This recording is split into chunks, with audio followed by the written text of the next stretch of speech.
ଗୋଟିଏ ସମ୍ପର୍କ ଯେଉଁ ସମ୍ପର୍କକୁ ଏ ଦୁନିଆ କହେ ଅଲଗା ସମ୍ପର୍କ ମଲର ସମ୍ପର୍କ। ଆଉ ତମେ ମାନେ ବି ମନେ ରଖ ଏ ରାମାୟଣ ଆଚାର୍ଯ୍ୟ ବୁଝିଥିବା ସମ୍ପର୍କର ସଂଖ୍ୟାକୁ ତମେ ମାନେ ଯଦି ବଦଳେଇବାକୁ ଚେଷ୍ଟା କର ତାହେଲେ ମୁଁ ଶପଥ କରି କହୁଛି ଖାଲି ତମ ସହିତ ନୁହଁ ଏ ଦୁନିଆ ସହିତ ଥିବା ମୋର ସବୁ ସମ୍ପର୍କ ଶେଷ ସମ୍ପର୍କ ହେଇଯିବ।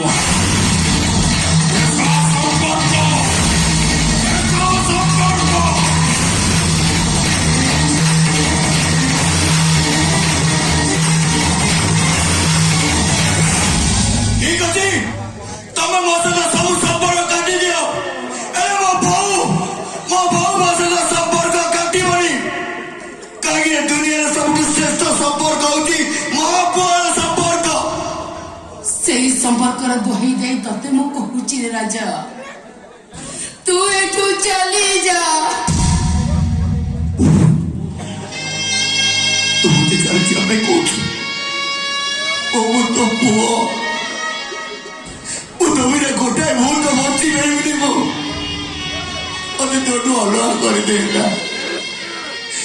ମୁଁ ମାନୁଛି ମୋର ଖୋନି ଆସାମୀ ମୁଁ ମାନୁଛି ମୋ ମଣିଷ ମାରିଛି ହେଲେ ବୋଉ ମୁଁ ସେଇମାନଙ୍କୁ ମାରିଛି ଯେଉଁମାନେ ରାଜଧାନୀଟାକୁ ବିଷାକ୍ତ କରିଦେଇଛନ୍ତି। ମୁଁ ସେଇମାନଙ୍କୁ ମାରିଛି ଯେଉଁମାନେ ମାତା ଠାରୁ ବଡ ଦେବତା କେ ସ୍ୱର୍ଗ ରାଇଜେ ନାହିଁ ତାଙ୍କରି ଆଶିଷ ଲୋଡ଼ା ସଦା ମୋର ବିପଦ ତରିବା ପାଇଁ। ଯଦି ପିତା ମାତା ସ୍ୱର୍ଗର ସବୁ ଦେବତାଙ୍କ ଠାରୁ ବଡ ତେବେ ମୁଁ ତାଙ୍କ ସନ୍ତାନ ହେଇ ତାଙ୍କରି କଥାକୁ ମୁଁ କେମିତି ଅମାନ୍ୟ କରିବି ଭାଇ? ମୋର ଭଲ ହବ ଜୀବନ ଶେଷ ନିଶ୍ୱାସ ପର୍ଯ୍ୟନ୍ତ ମୁଁ ମୋ ଭାଇମାନଙ୍କୁ ହାତରେ ରାଖି ବାନ୍ଧିବା ଛାଡ଼ିଦେବି।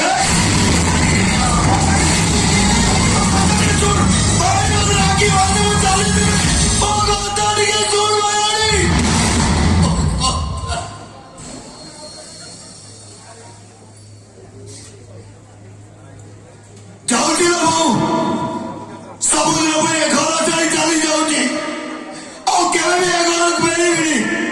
ହେଲେ ସେଇଦିନ ଫେରିବି ଯୋଉଦିନ ଦେହର ଶେଷ ନିଶ୍ୱାସଟା ଚାଲିଯିବ। ବାପାକୁ କହିଦେବ ନା ମୁଁ ଆଶୀର୍ବାଦ ନହେଲା ନାହିଁ ମତେ ଟିକେ ଅଭିଶାପ ଦେଇଦେବେ ଏବଂ ଏଇଠି ତମ ଦି ଜଣଙ୍କୁ